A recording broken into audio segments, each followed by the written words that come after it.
السلام علیکم ورحمۃ اللہ۔ الحمدللہ وحدہ والصلاة والسلام علی من لا نبی بعدہ۔ قال النبی صلی اللہ علیہ وسلم فی البخاری صلو کما رأیتمونی اصلی۔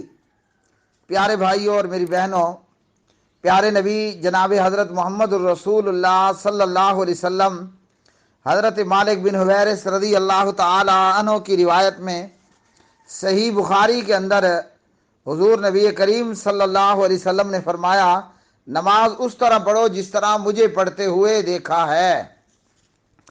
آج ہم اپنی اس ویڈیو کے اندر ایک ایسے مسئلے کا ذکر کریں گے کہ جس میں آدمی بیماری یا بڑھاپے یا کمزوری یا کسی تکلیف کی وجہ سے کھڑے ہو کر نماز ادا نہیں کر سکتا، تو ایسے شخص کے لیے پیارے نبی جناب محمد الرسول اللہ صلی اللہ علیہ وسلم نے کیا تعلیم فرمایا ہے، کیا ارشاد فرمایا ہے، اور حضور نبی کریم صلی اللہ علیہ وسلم نے ہماری کیا رہنمائی فرمائی ہے۔ حضرت عمران بن حسین رضی اللہ تعالی عنہ راوی ہیں، اور یہ روایت صحیح البخاری میں حدیث نمبر 1117 نمبر پر ہے۔ عمران بن حسین کہتے ہیں، کانت بھی بواسیر، مجھے بواسیر کی بیماری تھی، تو میں کھڑے ہو کر نماز نہیں پڑھ سکتا تھا۔ بواسیر کی بیماری کے پیش نظر میں نے نبی پاک صلی اللہ علیہ وسلم سے نماز پڑھنے کے متعلق پوچھا کہ میں نماز کیسے ادا کروں، تو حضور نبی کریم صلی اللہ علیہ وسلم نے فرمایا، صلی قائما،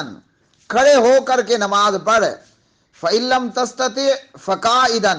اگر کھڑے ہو کر کے نماز پڑھنے کی طاقت نہ ہو تو فرمایا کہ پھر بیٹھ کر نماز پڑھ لے۔ فإن لم تستطع فعلى جنب،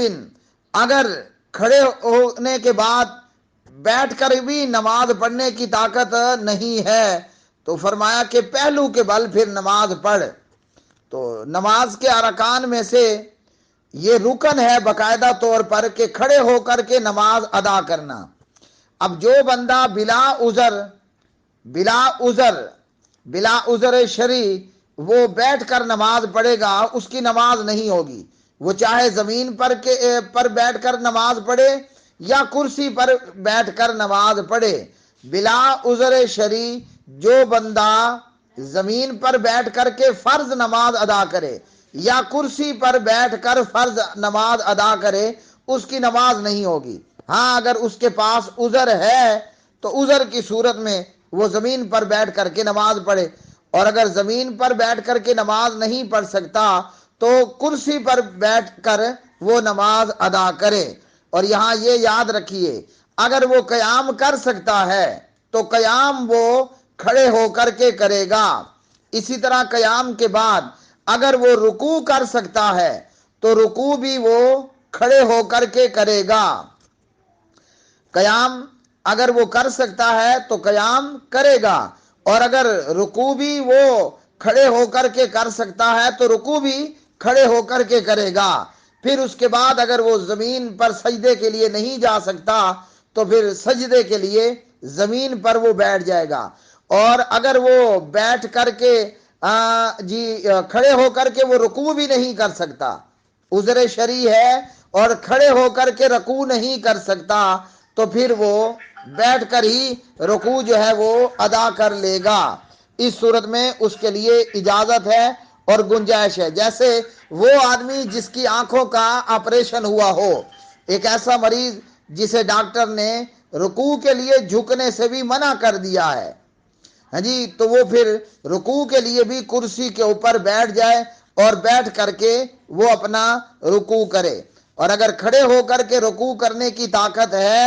تو پھر رکوع کھڑے ہو کر کے کرے گا، اور زمین پر اس کے لیے سجدہ کرنا مشکل ہے یا بیماری کے باعث اسے منع ہے اور رکاوٹ ہے اور عذر ہے تو پھر بیٹھ کر ہی وہ سجدہ کر لے۔ اسی طرح عذر کی صورت میں وہ بیٹھ کر کے ہی رکوع کر لے، اور بغیر عذر کے رکوع کے لیے وہ نہیں بیٹھے گا بلکہ قیام کرتے ہوئے قیام سے ہی کھڑے ہو کر وہ رکوع کی حالت کو جائے گا، اور جب وہ بیٹھ کر کے رکوع کرے گا تو رکوع کے لیے اپنے سر کو تھوڑا کم جھکائے گا اور سجدے میں اپنے سر کو زیادہ جھکا لے گا۔ نیز بیٹھ کر سجدہ کرنے کی حالت میں نہ وہ تختے پر سجدہ کرے گا نہ وہ تکیے کے اوپر سجدہ کرے گا۔ آپ کے سوالات اور کتاب و سنت واٹس ایپ پر مجھ سے پوچھنے کے لیے 00923459827029 00923127974052۔ آپ کا بھائی حافظ محمد اقبال سلفی۔